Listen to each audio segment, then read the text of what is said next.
পুরনো স্টাইলে ফিরতে চাই না ডক্টর ইউনূস। যুক্তরাষ্ট্রের পাবলিক ব্রডকাস্টিং সংস্থা এনপিআর সোমবার বাংলাদেশের অন্তর্বর্তী সরকারের প্রধান উপদেষ্টা অধ্যাপক ডক্টর মোহাম্মদ ইউনূসের একটি সাক্ষাৎকার প্রকাশ করেছে। এতে তিনি নানা বিষয়ে কথা বলেছেন। সাক্ষাৎকারে তিনি বলেন, আমরা পুরনো অবস্থায় ফিরে যেতে চাই না। তাহলে এত জীবন দেওয়ার মানে কি? আমাদের নতুন দেশ নির্মাণ শুরু করতে হবে। গত আগস্টের শুরুতে সাবেক প্রধানমন্ত্রী শেখ হাসিনা ভারতে পালিয়ে যান, যখন হাজার হাজার বিক্ষোভকারী তার নেতৃত্ব নির্দিষ্ট গোষ্ঠীর পক্ষে চাকরির কোটা ব্যবস্থার বিরুদ্ধে প্রতিবাদ বিক্ষোভ করে দলে দলে তার বাসভবন ঢুকে পড়ে।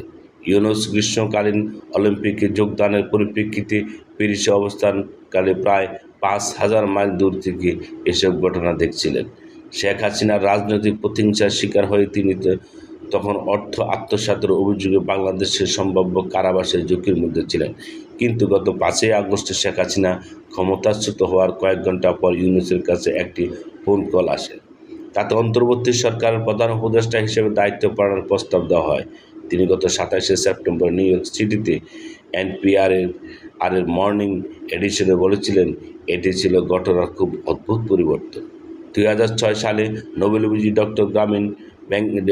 ডক্টর ইউনূস গ্রামীণ ব্যাংকের প্রতিষ্ঠাতা দারিদ্র্যের সঙ্গে লড়াই করার উপায় হিসাবে স্বল্প আয়ের লোকদের জন্য ক্ষুদ্র ঋণের ব্যবস্থা চালুর প্রতিকৃত হিসেবে প্রতিখ্যাত পরিচিত।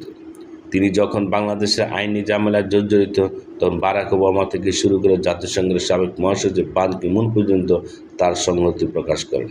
ইউনূস জাতিসংঘের সাধারণ পরিষদে ভাষণ দেওয়ার পর এনপিআরের মিশেল মার্টিনের সঙ্গে আলাপচারিতায় বলেন, সাক্ষাৎকারটি স্পষ্ট তার জন্য কিছু সম্পাদন করা হয়েছে।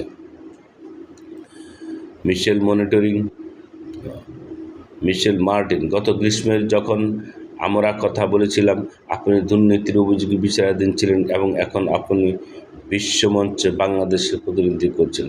এই সব কিছুর ঘটনায় পালাবদলে নিজকে এই অবস্থায় পেয়ে অবাক হচ্ছেন কি? মোহাম্মদ ইউনূস, ঘটনার খুবই অদ্ভুত পালাবদল। প্রধান উপদেষ্টা হিসেবে শপথ নেওয়ার আগে আমি প্যারিসে ছিলাম। আমি দেখার চেষ্টা করছিলাম ফিরে যাব কিনা।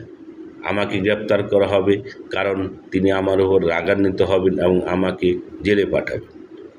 তাই ভাবছিলাম ফিরতে দেরি করব।